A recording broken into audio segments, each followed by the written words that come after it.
Versículo 13. Acompáñanos en este recorrido breve por la palabra del Señor. Dice el capítulo 14, versículo 13, mas oyendo Jesús, se retiró de allí en una barca a un lugar desierto, él solo. Y oyendo las multitudes, lo siguieron a pie desde las ciudades. El texto es claro, a Jesús lo siguen. Y aquí comienza un relato interesante sobre la alimentación de panes a las 5,000 personas. Y hacemos una introducción a este capítulo con esta explicación que tenemos en pantalla. Porque el Evangelio, según San Lucas y según San Juan, como lo ve usted acá, nos presentan solamente una multiplicación de panes. Mientras que el Evangelio de Marcos y el Evangelio de Mateo, por cierto, los dos evangelios más antiguos, nos presentan dos multiplicaciones de panes.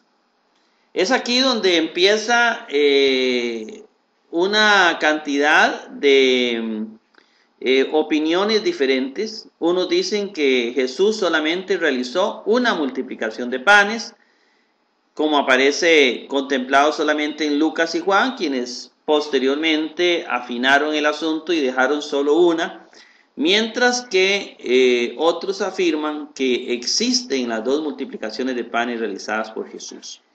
La Biblia Jerusalén, la Biblia Jerusalén 1976 de la Iglesia Católica nos dice que se trata de un duplicado seguramente muy antiguo que presenta el mismo acontecimiento según dos tradiciones diferentes. Esas dos tradiciones que dicen ellos son la primera, que es más arcaica, de origen palestino, ocurre a orillas del lago, orilla occidental del lago, donde hay 12 canastos, 12 tribus, representando las 12 tribus de Israel, los 12 apóstoles, el número 12, que como ustedes saben es simbólico. Bueno, posteriormente lo hablaremos. Mientras que la segunda procedería de un ambiente cristiano de origen pagano, esta a orilla oriental pagana del lago, y habla de 7 cestas o 7 puertas. Aquí tenemos un texto, bueno, en la explicación de Mateo 15:37, cuando venga esta multiplicación de panes de Mateo 15:32-39, ampliaremos lo del número 7. Dice en Hechos 13:19, después habiendo exterminado 7 naciones de la tierra de Canaán, les dio en herencia su tierra. Es decir, vienen dos relatos de la multiplicación de panes. En uno se enfatiza en el 12, que es un número perfecto en el pueblo de Israel, igual que el 7, porque 12 apóstoles, que a su vez recuerden que estos relatos tienen una influencia de Babilonia, tienen una influencia asiria, tienen una influencia dado por dos lados. Primero porque Abraham era de Ur de Caldea, venía con sus tradiciones, y en segundo lugar porque el pueblo de Israel estuvo en Palestina prisionero, y ahí fue donde comenzó a escribir, según dicen los expertos, la palabra de Dios, la Sagrada Escritura del Antiguo Testamento, seguramente influenciado por esta cultura. Entonces tenemos el 12, las 12 constelaciones. El 12 era un número perfecto entre los sumerios, y aquí tenemos el 7, que también es así. Otros consideran que no, que Jesús realmente hizo estas dos multiplicaciones de panes, que no es una sola, por muchas cosas. Primero porque en una misma de ellas también vuelve a retomar la otra, es decir, se retoman las dos tradiciones. Bueno, sea lo que sea, hay una discusión al respecto, no hay claridad, Por lo tanto, usted puede opinar, pensar, creer que hubieron una o dos, y creo que ninguna de las dos posiciones es herética, no altera el mensaje central del Evangelio, que es la divinidad de nuestro Señor Jesucristo. Pasamos al versículo 14. Saliendo, y aquí comienza este hecho tan importante de la multiplicación de panes, saliendo percibieron mucha multitud, había mucha gente que siguió a Jesús. Él se compadeció de ellos, curó a los enfermos de ellos, ¿verdad? Tous arostos afton, dice la palabra del Señor. Mas siendo tarde, la gente estaba emocionada, seguía a Jesús, creían sus milagros. El ministerio de milagros durante toda la historia del ser humano atrae multitudes, como lo hace actualmente los grupos pentecostales, que son los grupos que están creciendo más rápidamente porque es un grupo donde hay milagros. La gente percibe el milagro como una influencia de Dios en ese contexto. Igualmente en tiempos de Jesús, Jesús realizaba milagros y las multitudes lo seguían. Pero resulta que se hizo tarde, dice, mas siendo tarde se acercaron a él sus discípulos, diciendo, el lugar es desierto, la hora ya pasada. Recuerden que Jesús se había alejado bastante. El lugar es desierto y la hora ya pasada. Despide a las multitudes, le dicen sus discípulos, para que vayan por las aldeas y compren algo de comer. Eso es lo que les dice los discípulos a Jesús, para que compren algo de comer en el camino, imagínense, a esas horas. Mas Jesús les dijo, no tienen necesidad de irse, dadle vosotros de comer. Eso es lo que le dice nuestro Señor a ellos, porque Jesús ya sabía de antemano que él tenía que multiplicar los panes. En el verso 17, mas ellos le dijeron, no tenemos aquí sino 5 panes y 2 peces, ¿verdad? 5 panes y 2 peces, que es algo que existe ahí. Hay una enseñanza importante aquí para nosotros a nivel espiritual.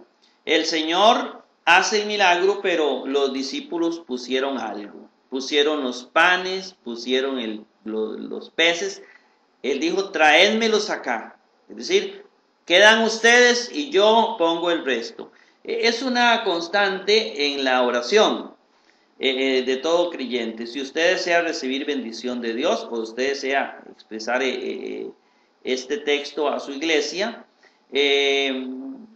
se cumple aquello que decía en cierto momento Jesús, pidan y recibirán. Pero también dice, busquen y encontrarán, toquen a la puerta y se les abrirá. Es decir, viene el asunto de que yo debo poner algo para que el Señor ponga algo. Decía Benjamin Franklin, él lo inventó, que Dios decía, ayúdate que yo te ayudaré. Eso no está en la Biblia, pero lo decía Benjamin Franklin. Es algo parecido. El Señor desea que nosotros pongamos algo. Mire, yo deseo trabajo, dice alguien. Sí, pero yo me quedo en la casa. Yo no salgo a buscar el trabajo, no. Sal a buscar tu trabajo y Dios va a bendecir. Pon tu currículum aquí, allá, y Dios hará la obra. Pero siempre es importante que nosotros aportemos los panes y el pescado y vendrán los milagros del Señor en nuestra vida. Bueno, eso a nivel espiritual. Dice, y mandando a las multitudes a sentarse sobre la hierba, tomando los 5 panes y los 2 peces, levantando los ojos al cielo, bendijo, como era la tradición de los hebreos, bendijo, partió y dio a los discípulos, y los discípulos a su vez los dieron a la multitud. Interesante. Y comieron todos y se saciaron, dice más bien, y tomaron lo que sobró de los pedazos, 12 canastos llenos. El 12, número simbólico en el pueblo hebreo, como ya lo dijimos. ¿Por qué 12? Pudieron haber sido 12 porque el Señor hizo que quedaran 12, porque el número 12 para él era simbólico. Él escogió 12 apóstoles.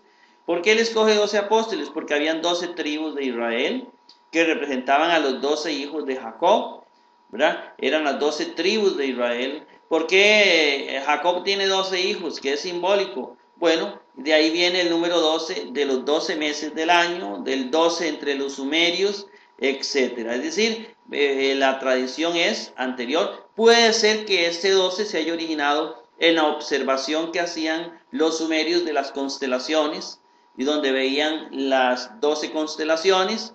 No sabemos, pero hay mucha posibilidad de que sí fuera ese 12, por eso es número sagrado. Dice, más los que comieron eran varones como cinco, aparte de las mujeres, y era como 5,000, ¿verdad? Eran como pentaquisquilioi, 5,000, como 5,000 varones. ¿Por qué se contaban a los varones? Bueno, era muy simple. Ellos tenían la misma estrategia de los romanos en los ejércitos, que hacían grupos de 100, grupos de 50, y ponían un jefe en cada grupo. Es de suponer que los apóstoles, o los 70 que Jesús tenía, se podían dividir cada uno en grupos de 100, de 200, entonces era muy fácil contar las familias, ¿verdad? Conmigo 50 familias, etcétera. Era una forma de decirlo. Sí es posible que Jesús tuviera un pueblo grande que lo siguiera en aquel entonces.